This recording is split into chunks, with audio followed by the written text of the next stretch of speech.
Welcome, everybody. It's Wednesday, March 2nd, 2022, and now we're in March. It's amazing. We already got January and February in the books. Incredible. I mean, this is going so fast. It's just I can't keep up. We have a great show today. We have a great guest, an old friend, and we're looking forward to that. But before all that, let's get some music rolling with John Sibley Butler. Music. I only saw you once.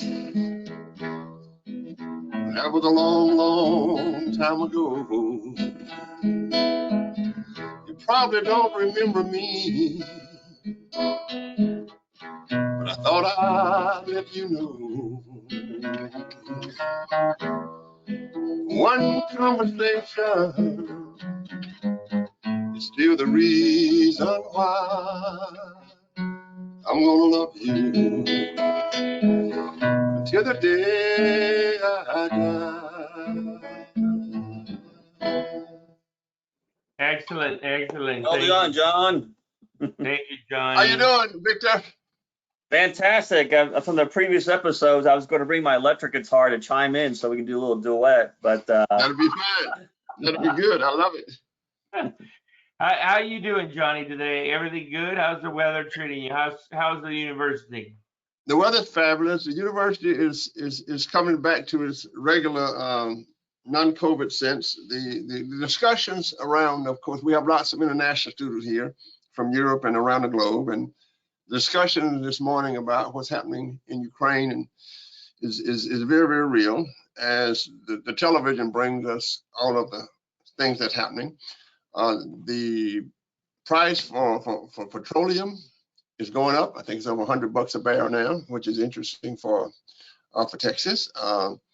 But we've got great weather, and the world is interesting, but the world has always been interesting. So I'm keeping my mind on the economy, state of Texas. I thought that the president's speech last night was very, very traditional. You know, it was very, very good delivered. It didn't say much. It was very, very delivered very, very well. Mm-hmm. So it's a lot going on, but it's always been a lot going on in America. We have to have the ability to meet all challenges. Yeah, absolutely. Llewelyn King, how are you, sir? I'm very well, thank you. And I agree with John that things are always, I don't usually agree with John. I have to get a special dispensation to agree with him. It's an unnatural state of affairs. But we are, you know, if you look back on the past years of this century, the 21st century, there are two enormous seminal events that are changed. And seminal means that whatever follows is different. Things will not revert to the status quo ante. In that way, the big one was COVID, and right behind it has come the Russian invasion of Ukraine, which isn't Russia just taking a little bit of a neighboring country or even a small neighboring country.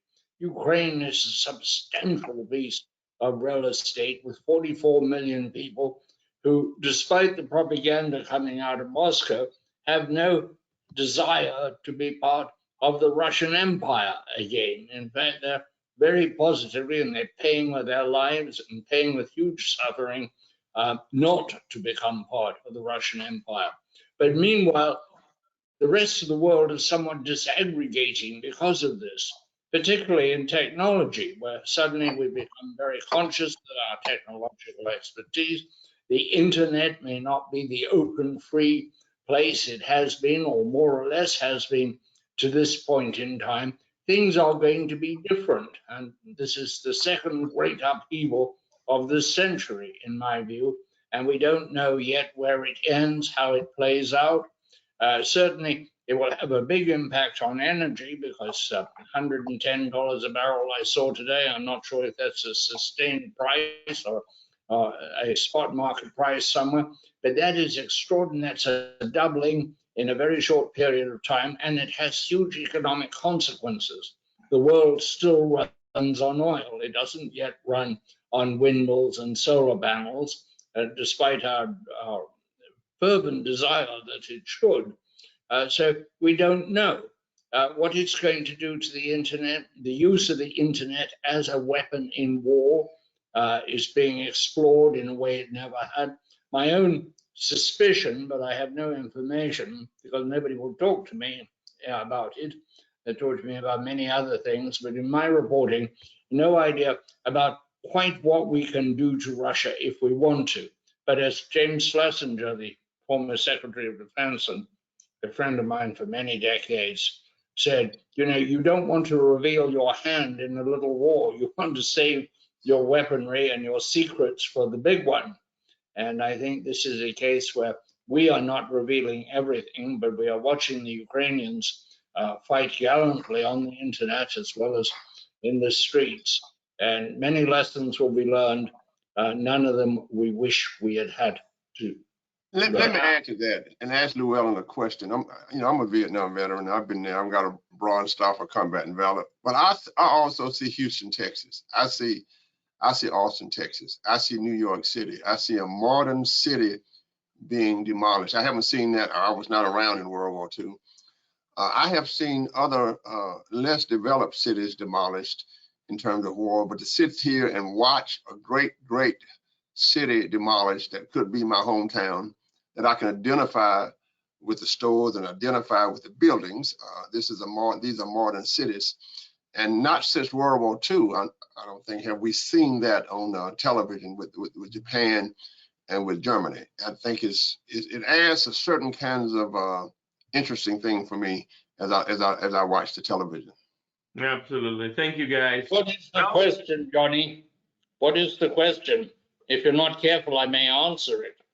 Well, the question is, and you know, I had a president's appointment from W. My question is, as we go forward, what I think is that, do you believe that the people of Ukraine will accept them? See, with the other thing that was done in the Middle East, it was the people who pulled down the statues.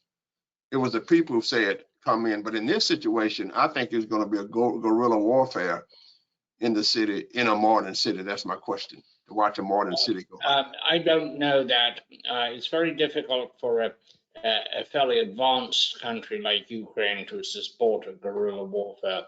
The Russians are very brutal and very ruthless. We saw what the Germans did in reprisals against guerrilla warfare in the Second World War, wholesale murder of people in communities where subversives had been, what they would see as subversives, we see them as heroes, have been supported. I'd like to say, Johnny, if I could, and if you two would, and the other two would indulge me, what you said on my television program was eloquent and beautiful. When you said you had seen war and you went to the Vietnam Memorial and you were moved, but then you went and saw a Southern memorial. A Confederate memorial. Yeah, a Confederate memorial. And you were as moved because you knew it was just young boys fighting for what they believed in.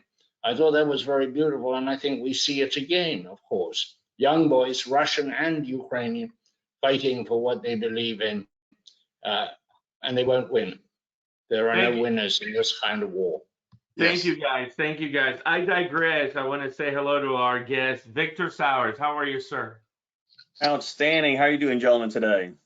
We're great. We're great. Thanks for having the time to join us. We are, make sure that those that don't know you get to know you a little bit. Victor Sauers is the founder and CEO of TKO Energy Capital. And he's going to join with us. He's been in Texas for a long time, and he's I think a local homegrown product. And before he's been doing TKO for on and off for a long time, but he was the president and chief operating officer of Nanogrid Systems, and then he was the founder and president of TKO Energy Investments. And he was also a global production operations manager at Galiso, if I'm saying that correctly, and a senior program manager at Applied Materials. And And we're happy to have him. He's been working with ERCOT and in the energy power system industry for a long time. So welcome again, Victor. Thank you so much. And just kind of prelay from the conversation for Ukraine, I'm a first generation American from Russia. So my father's Russian and my mother is a full-blown Texan from Mason, Texas. Can you imagine? But I do remember the stories because my father came over after World War II, what that looks like.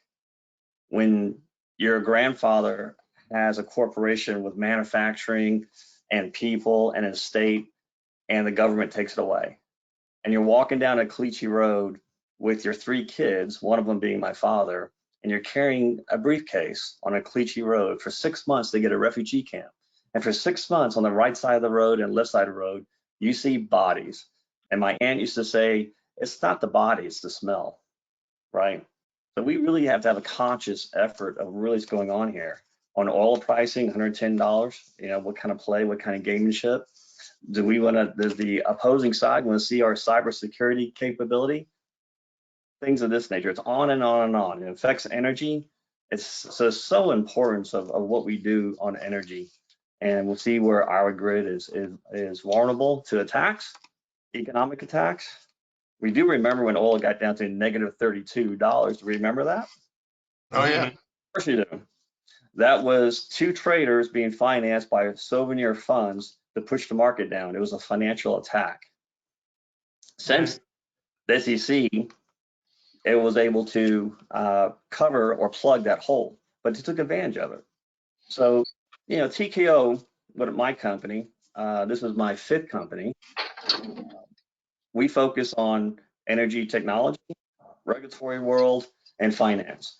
We use the tools that we have to be able to say, this is good technology, let's invest in it, let's develop it, let's co-develop it. We did thin film, one of the materials, and energy storage, the very first 1 megawatt ultra capacitor with Maxwell technology, which is now part of Tesla. We did the very first bi-directional power electronics for energy storage with ABB, the very first. Lots of firsts. Myself and Mark Bruce, we did the energy storage regulatory body for ERCOT. And interesting, you had a previous guest when you talk about third-party LARs, load as a resource, which is real popular. That required a load as a resource aggregation model, and I was part of that. It used to be 10 megawatt. You couldn't play LARs, right? Unless you had 10 megawatt. So we brought it down to 100 kW.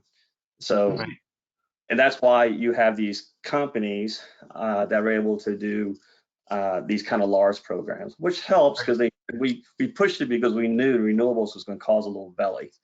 But now we're in a bit of a deal where what we're going to do in the next 11 months when you have 10 gigawatt hitting the system, the ERCOT system, 10 gigawatt.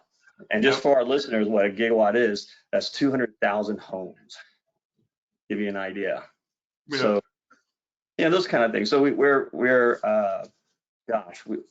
into heavy into software, into cloud computing, cloud analytics. I'll give you one thing that we've been doing for a couple of years and expanding is that we can look at the electrical meter kind of revenue that asset behind the meter is making. Or fab, grocery store, just by looking at the electrical meter. Right? So it's more in energy efficiency, it's revenue efficiency. Sure. So it gives you kind of things that to do. So Victor, we spent a lot of time in the show talking about these digital transformations, and there is a lot on, and you are an avid industry geek like we are, and so I have some quick questions and maybe some thoughts that you can share, and we'll go from there. So I see that ERCOT and the PUC has it's basically mandating all the utilities file an emergency operations plan by April 15th. That's a new thing. And obviously, this is all the aftermath of the recovery of the Armageddon or Snowmageddon, as some people say, of last February, which, you know, thank God nothing happened this year. And I wanted to dive into some of that a little later, but you know, when you see what's going on with, you know, I was just keynoting earlier this morning in the India Smart Grid Utility Week event virtually, and I see, you know, Duke Energy making all kinds of moves, and FPNL and all the ICE, you know, munis and co-ops, everybody's jockeying for position to get ready for a more resilient grid and better operations. And what's your take of what's happening? You know, maybe the last 2 or 3 years, the industry seems to be changing in many ways. You know, maybe not as much as, you know, we would like it to be changing, but there seems to be a thrust towards resiliency, a new thrust towards exploring business models, new partnerships. What's your take overall in the U.S.? What's going on with the new world order of energy and digitalization of energy?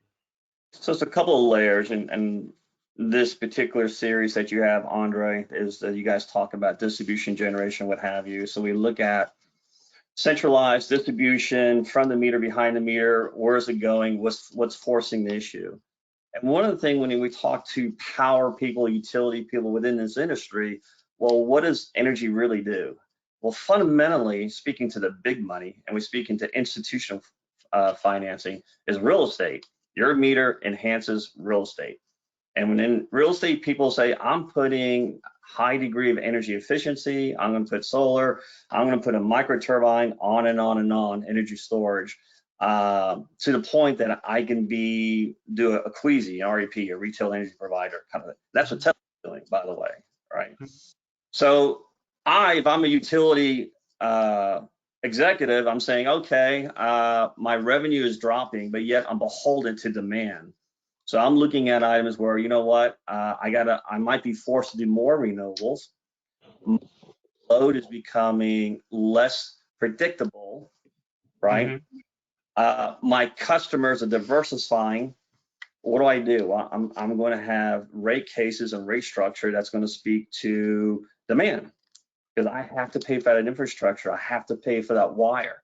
At the same token, as a utility person, do I see a vision where utility is really a cellular type industry, a stock exchange industry where I'm making my revenue by the trade, right? Load to load, generator to generator. I need that capability. I need that pathway, because right now I only have one pathway, and it's not going to work because the real estate revenue, the real estate money is 1,000 times more than all utilities combined.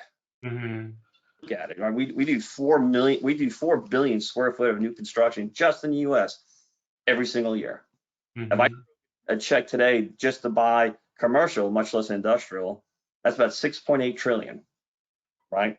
So this kind of, they refinance every 7 years, and that's the problem when it's like a 30-year mortgage. So commercial property that is under debt refinances every 7 years normally. Well, when they look at that, they say, what can I do to improve the real estate? Energy efficiency. Let's talk about generation, right? Well, now you're dropping load.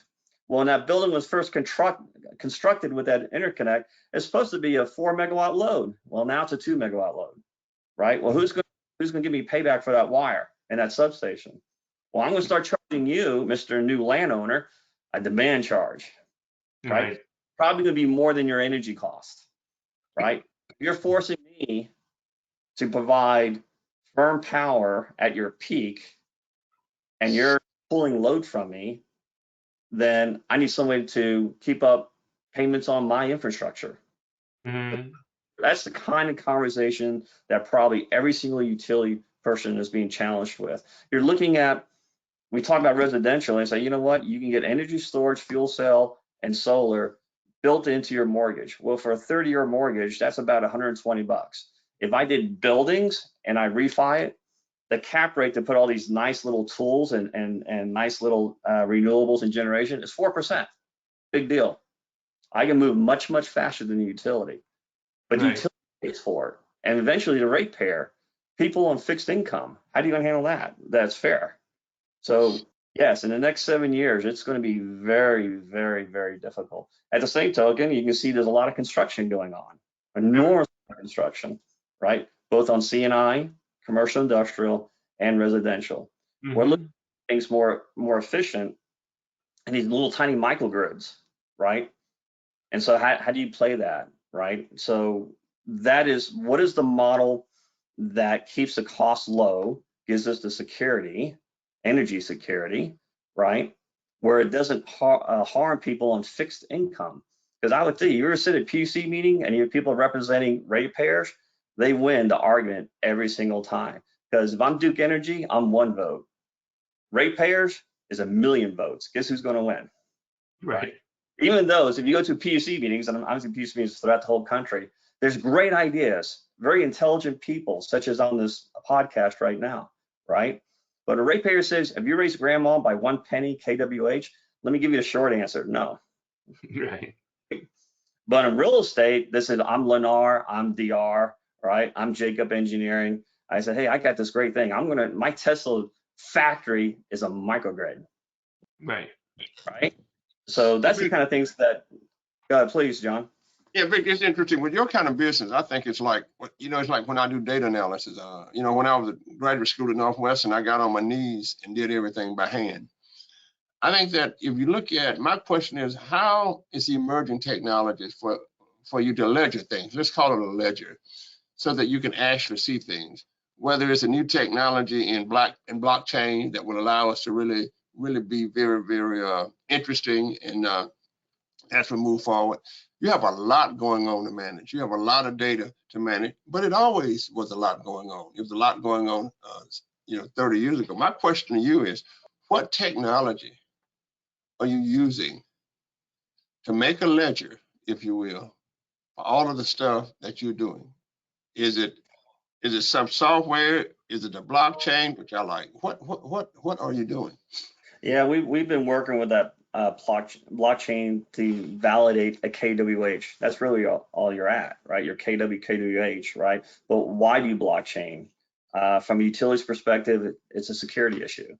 From an opportunity perspective, to be able to do this transition, this digital transition that's transparent, because that's the whole purpose of blockchain, is say, I have a resource, right? It might be a load reduction, or I have a battery, right? And it can be aggregated. Well, how do I know I just did 5 kWh to the system with my battery, and I aggregated it with 1,000 homes? Well, I can play the market, right, with an REP Queasy, right? So what does that look like? And do it efficiently, because right now the system is extremely slow because we're still used to doing with inertia thermal generation, right? So it reacts that way. So there's plenty of experience that has already been done that to reduce a 200 megawatt call for frequency regulation, I can do it with 40 kW, because I can react faster. I can react in milliseconds, but my signal doesn't get to me to 5 seconds. That's forever. And that 5 seconds later, right? Well, it is a 200 megawatt requirement. And they know that. They run algorithm trimetry that between signal and action and result is a lifetime. Well, we can go faster, that we can use a smaller resources to prevent a bigger impact, and that's blockchain. Blockchain is super fast. Right? But let me follow up with your rate players, because I have something you're not taking advantage of. It's called customization. So if I bring you 10 million customers who really don't care what the rate is, but we want first-class service, we want a net jet. Let everybody else fly American Airlines. I want wheels up, and I want a net jet. I don't understand why the industry has not customized to those people who can afford it, where it really doesn't matter, services to them where the rates are high, it never goes up. I think there's a huge market for that, just as we can customize flight and we get people out of American Airlines and the regular airplane and put them in NetJet and wheels up. I think, Victor, that my idea to you, and I'm not asking for any equity as we go forward, is this. Let's go ahead and customize. Thanks, John. I appreciate that. Let's go ahead and customize the delivery of electricity. And although Llewelyn King is a man of the people, there are absolutely people who can afford it. They don't care what it costs. They don't care what they have. You thought about the customization and the delivery of electricity based on not what the average ratepayer does, not what grandma say, but what somebody say. I really don't care what it is, as long as it's first rate. And actually, well, that's your first adopters, right? So, but it's just like where solar says, hey, let's how long solar's been going is where we say to our wonderful solar people, don't act exotic because you scare off the underwriters. Those are the people with the money, right? And so what do? Well, I reduce fuel cost. Keep it simple, right? Because that's what solar does, including wind. Because remember, before we had wind at scale in the ERCOT market, we were $80 a megawatt at the wholesale price. Now we're $25. So the sole purpose, if you dislike renewables, will like the fact that we reduced it from an average of $80 a megawatt to $20 a megawatt, right? In addition, we just went through Winter Storm London. You guys know Winter Storm Uri, right? Talking just recently, which we all experienced just a couple of weeks ago. Well, the forward-looking price on Monday of the upcoming ice storm was $800 a megawatt, right? As it came closer on the Thursday of that week, just February, that we had 21 gigawatt of total renewables, and the price dropped to $19 a megawatt. Wow. Renewables. So we have a third player in play to say, you know what, my fuel cost is zero, but it helps the ratepayer. But the same token is, how do I handle 10 gigawatt, which would put us at 43 gigawatt of capacity on the ERCOT system? Now we don't, obviously there's a percentage of that we use, but it's substantial, right? How do we manage that? And how do we do it where if we lose our renewable because we have another ice storm with cloudy weather, how do we back that up? How does a thermal generator, how does a utility executive saying, well, if I lose that 20 gigawatt during a 73 gigawatt demand, do I have that? Do I have the thermal capacity, right? That's a pretty scary thing, right? So this is a small test, and I tell my friends in utility players, hey, we did great. We have plenty of reserve capacity. We actually had like 8 gigawatt of reserve capacity, right, during the previous storm a couple of weeks ago. Guys, you know what? Don't pat on yourself on the back yet, because that Winter Storm London was 8 times less than Uri. So we have to see. It's a bit of vision. It's a bit of getting people who are not in the utility industry. Some of the best utility executives weren't power people. They were biz dev people. They had a huge insight of how load and technology works, right? It's just like oil and gas, right? Oil and gas thinks with their blinders on, right? And we do a lot of oil and gas. But you say, hey, you know what? How do you run efficient? We talk about emissions. Does that mean you're revenue inefficient? And they usually are, right? Now, in their world, they're cream of the crop. Well, if you want to see something with water, that a semiconductor fab uses as much water as a flood field in oil and gas world. As much water, same pumps, right? Is that they're a lot more efficient per barrel of moving fluid. So what is the semiconductor doing that you're not doing, right? In other words, look at other industries and bring it together, especially at scale. That same thing, our water. Well, we had a big freeze last February. Well, you realize our water, we had 3.5 gigawatt of energy storage and water. We didn't even realize it. Here's what I mean by that, is that when we cut off the power to our water pumps, right? That's a load response of 3.5 gigawatt. You could have rotated that power here in Austin, Houston. What does that do? I can play the market and protect our pipes, and the customer will have no idea. And that's because our water stays pressurized between 4 to 12 hours. And we've done this. Every time you have a huge blackout, your water still flows. The pump died an hour ago. You don't know it, right? But we don't take advantage of that huge resource, energy storage, quote unquote, in the system or any ISO. Remember when half of California and San Diego went black because of the Arizona substation popped off? Yep. Right? Okay, well, guess what? I was flying from San Mateo in California to San Diego, and I came from a Cal ISO meeting about grid liability 2 months before landing into San Diego in 2011, June 2011. The captain and the plane said, hey, San Diego just went dark, right? We got to the hotel, we had plenty of water. Everybody had plenty of water. You couldn't pump gas, right? There's no power, but we had water, right? And that's with any system. So the kind of things is, where do you know your resources are, and are we taking advantage of it? Well, the answer is no, because I'm strictly thinking of power plants, of wire, transformers, load. Well, okay, what about water, right? What else do you have, right, that you can use, right? Yeah. When we had the grid loss, we see real-time meters without the oil and gas within West Texas. So we saw for a fact that when you shed power and you kill the power from the gas wellheads, they freeze up. Now, every year, our gas plants and our wellheads freeze up to a degree. We do 29 billion MCF of gas a day. We lose, during when it gets cold and freezes up, we'll lose 900 million MCF. Of course we did. Of course our pipes freeze up every single year. That's not new. But if you cut off my power, guess what? That temperature coming out of the well at 100 degrees, I lose my thermal index, right?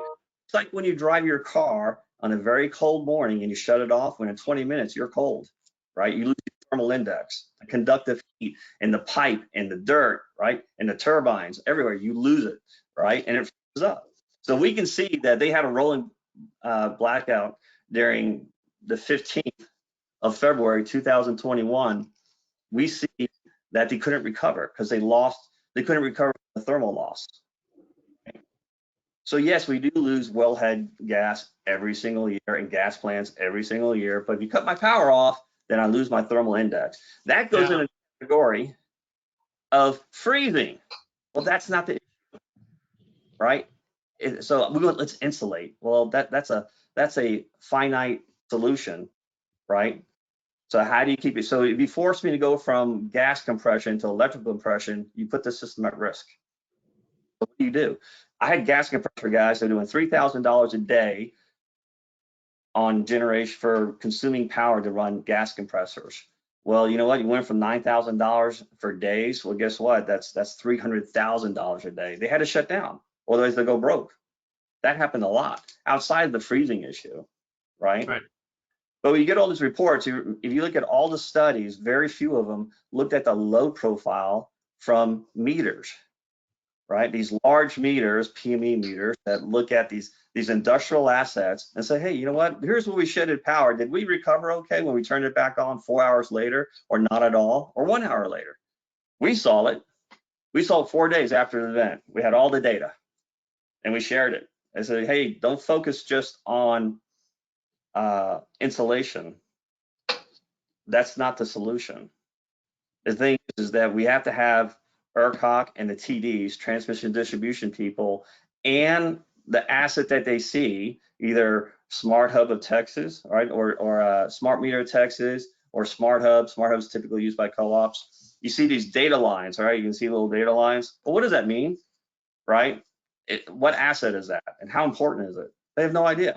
They have the equipment, but they don't know what it means, right? So obviously, ERCOT doesn't know what's happening at the TD meter, and the TD what their meter's saying, right? And they can't. They're not allowed to understand behind the meter.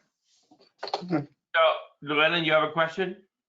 Yes, I have a comment on what Johnny said, but we can get to that. For Victor, I just wonder about your concept of the future shape of the load. Mostly on this program and other places where I talk to utilities very frequently, the expectation is a fairly steady load growth, and in some cases rather jagged load growth because you have data mining and other aberrant things. They're all in a state of existential anticipation about what's going to happen with electric vehicles and what it's going to do to their load. and whether they can in fact be turned into a system of storage. But you seem to be telling us that the load is going to substantially decline over time. Or did I totally misunderstand what you said? No, you're correct. And here's the deal about that. As we improve the consumption of power in our real estate assets, it impacts revenue to utility. So if I'm trying to do a 2 gigawatt thermal power plant, nuclear or anything, give me some sort of base power, or here's what the money says. The money says, you know what? I'm not giving you that 30-year loan at a great rate, and here's why. Because we believe in 15 years, you won't be able to pay the debt. Bottom line. Case in point, we have 10 gigawatt of renewables coming on the system that we talked about earlier. Guess what? I only have 1 gigawatt of thermal coming on the system. 1 gigawatt in the ERCOT system. But don't you think that that's an outlier? And here is the counter argument to all that. So everybody's moving to Texas, lots of people every day. So construction is booming, new buildings are coming up. But more importantly, electrification of transportation is a done deal. Tesla won the psychological war. All the companies are copying them. The federal government is paying for the build out of 500,000 charging stations. So let's fantasize for 10 seconds. The 22 million registered vehicles in Texas will go EV. Doesn't matter how long it takes. Let's just pretend that they're all EVs today. If they all had a 100 kilowatt hour battery, that would be 2,200 gigawatts of load needed to charge them all at once. Now, I give you the fact that they will never have to charge all at once. They will have to schedule them, blah, blah, blah. But there is significantly a growth delta from 80 gigawatts or 75 gigawatt peak at ERCOT in that 2,200 gigawatt, plus all the construction that is going to happen in the next 20 years.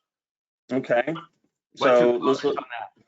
Yeah, a couple of things. We already experienced that for number one, right? Do you remember the gas shortage Texas had just 2 years ago? Okay. Mhm. Which was done by a media outlet saying there's no gas in Texas, right? It didn't really happen. Okay. So we ran out of gas. Austin, Houston, Dallas. How did that happen? Because everybody decided to fill their tank at the same time. Right. So if you're telling me 300 miles per charge, right? Like my ICE vehicle, well, okay, well, you station charging, right? It's not all at once. It can be all at once. That's when grid controls will say, you know what? I'm not doing 100 gigawatt. You're going to get maybe 15% of that, right? Because you're not going to drive 400 miles in one day. Correct. Right. So that's the answer to that. But the load is different in an aggregate, because if you and I drive around at 11 o'clock at night around the neighborhoods, well, the cars are parked at night. So load shifts. I know you asked this question a lot, but yes, the load, our base load shifts slightly, increases actually, right? Evening hours, right? That's what happens. But this is the same kind of challenge where Amazon, UPS, FedEx, and say, hey, we already committed to electric delivery vans. I need 50 to 150 megawatt of charging when the fleet comes back home, right? Every single day. Right. So what does that look like? So that's going to say that, hey, you know what? Is that going to force a distribution hub to become an REP? That happens, then that can be a problem, right? Aggravated by blockchain power consumption. Right now, for the ones that we believe can afford infrastructure, substations, wire, on and on and on, there's 8 of them. The total is 32 Delaware LLCs magically appearing. There's 8 of them that have real money, and those 8 are 3.8 gigawatt of blockchain power, which is different from low profile, which is different from a data center. Total different profiles. So that's another challenge. So now I got that kind of load. Then I'm having EV. So are we going to increase? Well, are we changing one generation source from another, one BTU to another BTU, right? And how are you going to charge that? Are we going to have a different rate for renewables, right? Are we able to handle base? But what keeps a utility CEO up all night? I think you asked that question. What keeps you up all night? The answer, I recall my good friend, and really says how I'm going to handle when another resource drops the ball, either weather related or what have you. How do I handle it? Because if whatever I have, storage is just an adder, renewables is a fuel mitigator. That's proven fact. Sure. Right? But it's not base power, right? Yeah. If you look at and real quick, Victor, I just want to get inside something. So Sure. You're describing really what you're describing, in my opinion, is the symphony of electricity. And ERCOT, just to stay with Texas, right, is a symphony conductor of a very delicate thing that needs to live at 60 hertz of balance, right? And the energy or the electrons that were being created at one point were dramatically dominated by spinning machines and inertia. And now more and more they're inverter based generation, right? And the paradigms of that convergence, of that integration starting to shift. At the same time, as you had said, that renewables has a great effect on lowering the overall cost of the commodity itself. And that should only increase as the commodity at the edge will be also renewable driven, even though it's inverter based, which requires different power electronics, different networks to manage on. But how do you see this balance happening? Because today I hear that there is a 2-year wait line for ERCOT to allow your new production facility to come on board the grid. Yet there are thousands of people, new manufacturing jobs, and EVs showing up every day. How does that get done? How do we make this balance continually happen in a better way to keep track of the peaks and valleys? Because the peaks and valleys are getting worse. Yeah, so there's a couple of interests. Time to do transmission infrastructure, like the CREZ lines, right? The Southern CREZ lines, the Western CREZ lines. I mean, that was almost $11 billion project, right? Which was added on. Outside political forces, Texas must be part of the national grid, either the Eastern grid, Western grid, or both. That's a bad idea. Just a quick note, during Winter Storm Uri, there couldn't be a single MCF of gas or a single megawatt of energy that could have been supplied by the Eastern or Western grid. They were done. They were having their own rolling blackouts. So the Western grid and Eastern grid had a hard time taking care of their own members, much less Texas. Texas is a giant load. It's 80 gigawatt, right? It would take 21 states, the surrounding states, to provide power for us. So who wants to volunteer to go black and for the benefit of Texas? Not right. We're not going to be part of the grid. They can't support us, right? They have a hard time supporting, right? So, well, Victor, let me give you a model again. Let's talk about the stock market and what it measures. One of the problems we have, so you got, I don't know, 1 billion watt hours, I think, going with that deal. Let's look at the stock market that moves in real time now, but all kind of starts coming on and moving off. The problem is you're not connected, so you can't run the equations, you can't run the algorithms because you're not connected, and it's not completely what we call. I mean, people are still pulling levers. Can you imagine if people were still in New York pulling levers for the stock market as it calculates and gives the ratios? All right. So my question is, seems like to me that we have to be able do with the grid what we do with Microsoft and our computers. We have to have real-time measurements of what's going on, real-time measurements of the ratios of what's going on. And finance has done a great job through physics, right, of telling us exactly what's happening on the stock market. So why can't we take that model, connect everything together, modernize the grid, get it out of the 1920 technologies, and create the algorithms that will allow you, Victor, to measure everything that's happening in America and not just in Texas? Now, Victor, All when right, you do that, I don't want any equity again. Llewelyn would let you know that I'm all about certain You're kinds of hedging your bets, John. So yeah. But I don't understand why we can't do that. I don't know No, why we well, create the analog in that model. yeah, and John, you might know this. Texas ERCOT was a zonal market, 5 zones, and then we did a nodal market, over 4,000 nodes. Well, that little project cost a little over $800 million, right, to implement. That gives us a lot more visibility, so we can say that, hey, yeah, I have 4,000 nodes to play with. What's really going on? To your point. Well, what's the next phase of that? Well, what's really happening at the meter, right? Yeah. And how can I get that information, right? And so most of the counting that we see is delayed because it has to be settled before most people see it. If I go through another system, I can see it pretty quickly. If I go through my system, I see it instantaneously, right? So if we go to a blockchain, we have to have associated infrastructure to be able to respond that fast. So or does it just some people, like only the industrial, commercial, and people who can afford it, right? So when you touch a node of information, a single 10 of data, where does that coalesce to, right?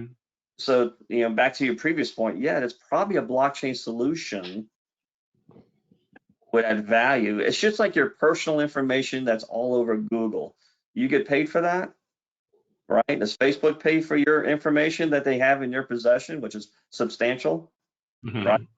Same thing. If you have control of my load, am I being compensated, right? If I provide you resources, I'm being compensated, right? And what is that infrastructure going to take to be able to make that happen when I have competing interests as well, right? There's a reason there was huge pushback from our large utilities. I don't want wind. When we hit 6 gigawatt of wind, they were freaking out, right? And you know why? Because this is what they said in session. You're going to pull down the wholesale pricing. I said, that's right. You should buy wind. Well, guess what they did? They bought wind, right? I said, you know what? There's going to be nodes that's going to say, we're going to do blockchain. There might be an item where privatized generation, right? Disconnected from the grid, from microgrids.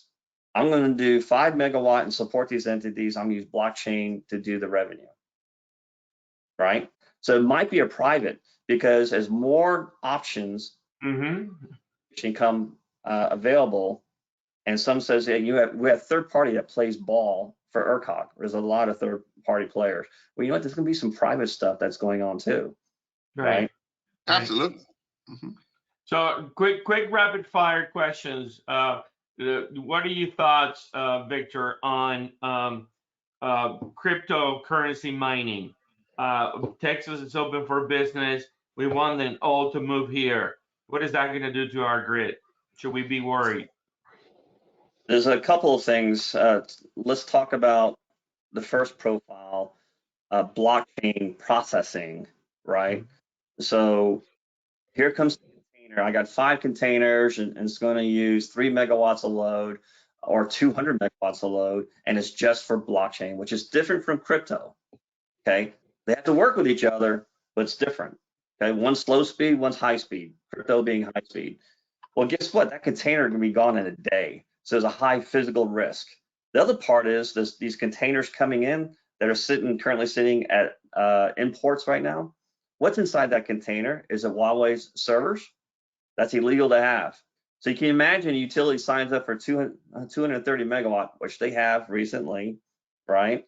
And all of a sudden, here comes Homeland Security like, hey, you know what? This container's got to go, right? That's one. Second one, China says, hey, you know what? Why don't you come back?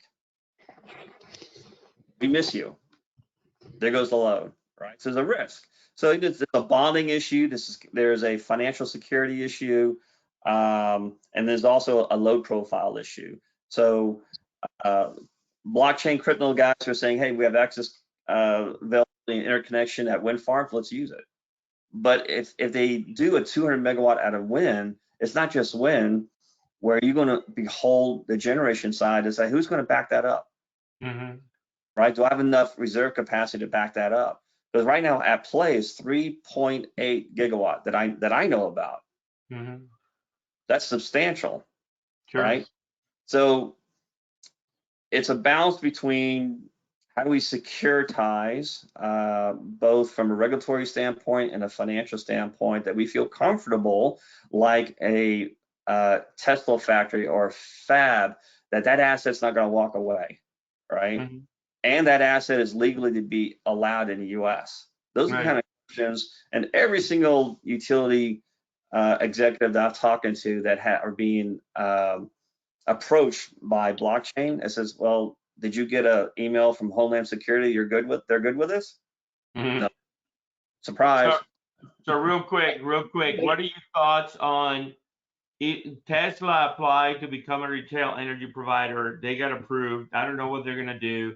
They sell power walls to the homes, solar tiles, and EVs to everybody. What's gonna happen there? Do you think that Tesla will change the game, undercut everybody, and that's going to trigger Google, Apple, and Microsoft and Facebook to get into the game? What's going to happen there? Well, can you imagine that you got the Powerwall, a Tesla vehicle, and a power contract? Correct. Let us manage your battery. I'll charge that thing for free during downreg. And for the listener, what downreg means, when the grid powers down, we pay people to power down, which means it's potentially you can charge up your battery for free during downreg. It happens every night. Right. So basically, you're saying that he will be able to take hedging to the next level.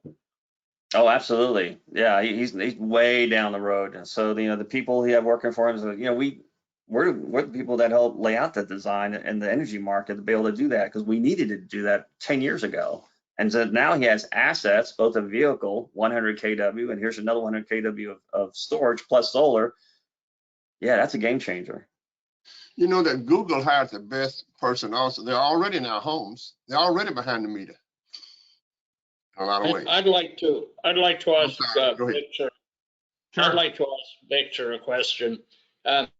Going back to the macro utility supply issue, another one of your assumptions is, and I'm not trying to be argumentative, I don't know, I'm curious, is that we'll continue to see a growth in the industrial commercial load, that all these buildings that we've seen built over the past 30 years will continue to be built exponentially. And yet, socially, we are moving away from those buildings. We're shopping online, we're working at home. So is that a valid assumption that we're going to have that kind of growth going forward? And the other thing which concerns me is I've been doing some reporting on the possibilities of wildfires this year, and they're pretty bad. I did a thing with the U.S. Energy Association on, I got AccuWeather and some other people who look at this, and there's going to be a very long fire season. We have a drought in the west and the southwest, and it starts really in western Texas, and it extends all the way to the coast and all the way up the coast into British Columbia. You're also going to have less electricity produced because there's no water. There's a drought that started in 2000 and it's getting worse. How do you deal with that in your closely managed electrical forecasts? So there's definitely a macro point of view if you encapsulate the U.S. I mean, obviously, we went through a huge drought in Texas, and we were 3 days away from shutting down thermal power plants because we couldn't get water. Keep in mind, in Texas, 42% of the permitted water is for thermal generation in the state of Texas, right? So if we're talking about where, as far as impact on the environment, what can you see when we don't have insulated wires? Do we put all the wires underground, right? That kind of thing. Is that our concern? Do we look at where microgrids is a safer bet? Maybe, right? It definitely enhances the real estate portfolio, and they're looking at it real hard, right? Because they have options now where they didn't have before, right? So the thing is when we look at droughts, what is our impact? Because my wind and solar assets don't take that much water. Solar taking the most water. It's about something like 40 grand at one field a month for water. I got to wash the solar, not the wind, right? So, but if I want to purchase a power plant to handle base power, I have to prove to the debt people that I have first permit rights to be able to do a power plant. The last residing acre feet of water at scale is in Rockdale, Texas, which is the Alcoa factory, right? That's the last residing unused large acreage, right? Which Georgetown wants, right? Georgetown, Texas, because they can't get bonding unless they can prove they can get first permit rights to water. Water is huge. It is a nexus of what we have to deal with, right? So what does that look like? So we're worried about, I think that is a much bigger issue than our capacity on the ERCOT grid is water. So, which is shown again and again. So I think, relative to fires, that's fire management, how well it's done, right? Remember, the 6 biggest fires in history was before the 1700s. It was natural fires, right? And there was no wonderful firemen, right, to slow them down or do fire roads. They just burn, right? So before we were around, they burned forever. So the question is, are we interfering with a natural burning effect in forest? None of us want that to happen. We have a very complicated situation, though. One of the things that's coming out of COVID is changing the urban-rural interface, particularly in California, but in the whole of the West, people are thinking they want to live in the forest or close to the forest. Maria Pope at Portland General Electric is very articulate on this subject. We can't say you shouldn't live there. We don't have social engineering as part of our governmental possibilities. We're going to have to deal with what we have, and certainly we're looking for technology for better identification of risks on the line, better use of drones, much better communications from the point of break, so that if a line breaks and is arcing, you have under a minute, under a second, it can assure that it can be de-energized. The technology is being let's look at that. but it's working against an unknown natural hazard called drought, which is beyond our comprehension or our ability to control. We think we can reduce the amount of carbon in the atmosphere by changing the way we live, but we can't do anything about drought in the short term. Maybe if we did all those things, you could ameliorate drought, but I grew up in Africa and I've lived with drought all my life, and to me it is the great, terrifying thing, because when the rain doesn't come, people start dying. And you're right. You're talking about corporations. To your previous point, yes, corporations are telling employees, stay at home, regardless of COVID, permanently. You know how many corporations I talk to that have tens of thousands of employees? They say, you know what? You're actually working more efficiently. Stay home forever, right? That, if we see in Texas, where we almost hit 77 gigawatt of load demand during last year's storm, Uri, that homes are not as efficient as industrial places to go. They're just not when it comes to energy efficiency. But if I'm using my home as my livelihood and my workplace, that's an increase in load. It changes a little bit in a sense that the home office livelihood versus mixed use office. So one place in Texas is called a Domain. It's in Austin. It's the biggest lifestyle center in the US. It has everything, right? Before pre-COVID, that was a popular thing and expanding, right? So that's probably the model that is wished on, but clearly that infrastructure is put on hold. But people are saying, I need to go somewhere, I need to work. And people are selling their homes because now they need a home office because they got the memo saying you're home forever, but they want to get out.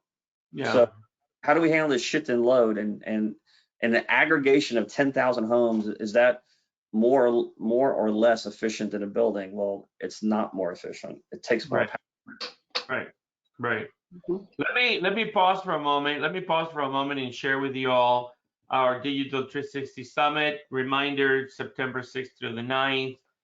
And we are looking forward to having similar companies sponsoring and keynoting as we did in 2021. And I want to remind you that Texas State University and our CIEDAR Consortium and the labs that I'm driving there, 700 acres, 9 labs. It's going to be fabulous. And I want to thank Texas State for sponsoring our time here. And I want to get back to questions with Victor real quick. And so, Victor, once again, when you look at the opportunities and all that we have been discussing, what do you see in 2022? What are the 3 or 4 things that we're going to see in 2022 that we should be aware of? So I think we're going to have on the grid side, it's going to be quite interesting for the influx of renewable power. Relative to Texas. The other one is how that our resource adequacy is going to play for energy storage. I'm really interested in energy storage, using it as a SaaS, energy storage as a service. I think that'd be much more successful. I think the when it comes to economy, I'm very concerned with the population on fixed income, where they're hit. Our calculation for inflation is 16%, not 7.5%, not even close, right? So it's 16.5%. It's huge. And with rent going up for folks, the cost of the Fed's increasing rates in 2 weeks. So a 0.25% increase is 1.5% in reality. Well, that means that you're going to slow down purchasing and hiring. I would like to see some leadership and automation, because we're got to compete with the world. We have 160 million workers. We had too many generations working at the same time that covered up the problem of a lack of workers. Those workers, to be competitive with the world, for every work we have, that worker's got to have 2 robots to support them, right? So we need a pathway to supercharge our workers. So there's a lot of fear that, hey, if I put 5 robots, there goes X amount of workers. No, those workers will be more skilled, and we need more work, but we can't compete at a world stage under our current workforce. If everybody was the best worker in the world who's a super tech, never happened. We're just too little, not enough folks. So we have to really focus on machine, robotics, to compensate of missing 100 million workers. That's what we need to be competitive. And you can write that down, 100 million workers. How are you going to fill in that gap? Yeah, I agree totally on that. Gentlemen, any final thoughts or parting words for Victor? Yeah, Victor, I think that this coming century will be the century of electricity. I think we will revisit a lot of the great scholars of electric thought, and good luck in the future. And I think that you're sitting at the pinnacle of where the future is going. And you have another big task before your industry. And I think it is an industry that's regulated. It's not like we can just shut it down like we moved from typewriters to computers. It's going to be one challenge with all the politicians involved. As you know, we didn't know what ERCOT was. We thought it was a fruit until the latest snow outage, right? So and Johnny thought it was a fruit. The rest of us actually knew Johnny. I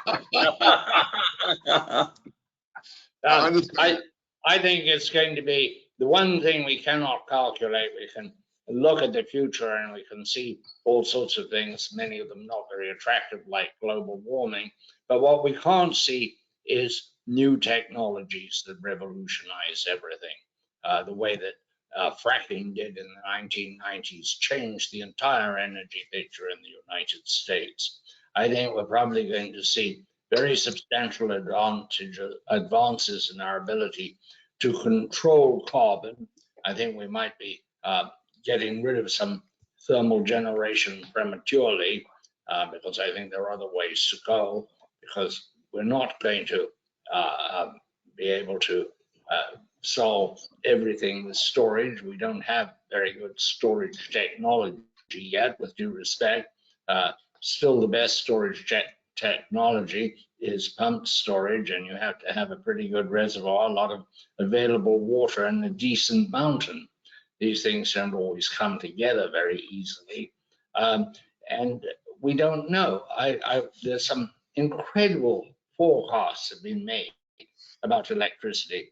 I remember when Chauncey Starr, a very brilliant man, was head of the Electric Power Research Institute. I worked with him on many projects. When he gave a speech in about 90, and I forget when it was, but he said we would need by the middle 80s 1,000 nuclear reactors. Well, you know, we'd be up to our necks in nuclear reactors, the greatest growth in white elephants ever.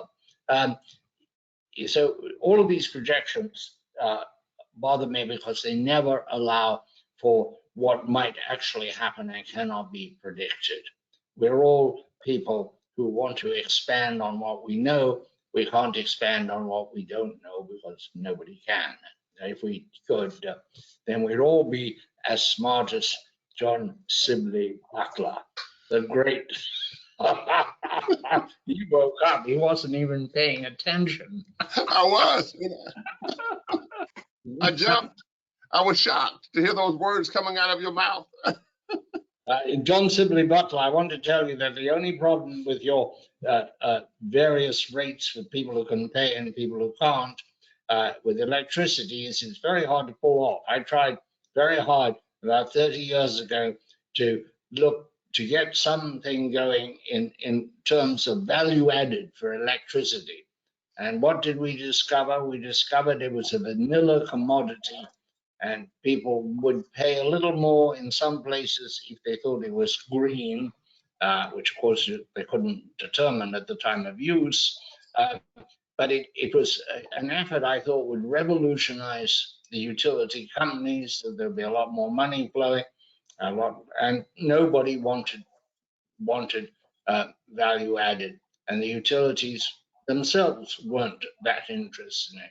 All they saw was a massive problem with the State Utility Commission when they went in for this multi-level kind Thank of you rate. for that analysis. Yeah. Well, I know that you're very keen that I should fill in little gaps in your thinking, but rare and few as they are. It reminds me of Sears and Roebuck's analysis of the industry that they were in. Absolutely.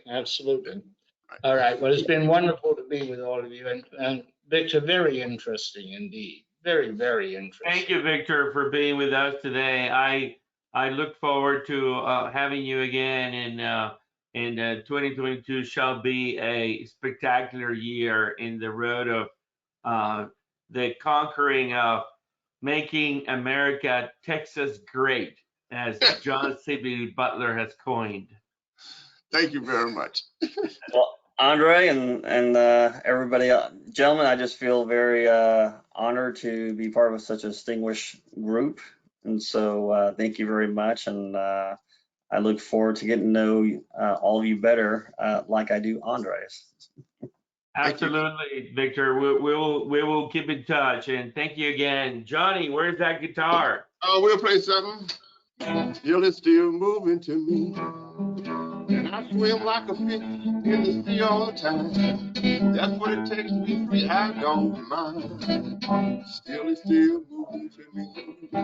But you know I don't know how it feels. And I can't put it in words, but I know that it's real. I can't be moving or I can be still. Still it's still moving to me. All right. Thank All you, right. John. Bye. Well done. Hook See 'em you horns. guys. Take care. Go Tigers. Hook 'em horns. Go Bobcats, go Jayhawks.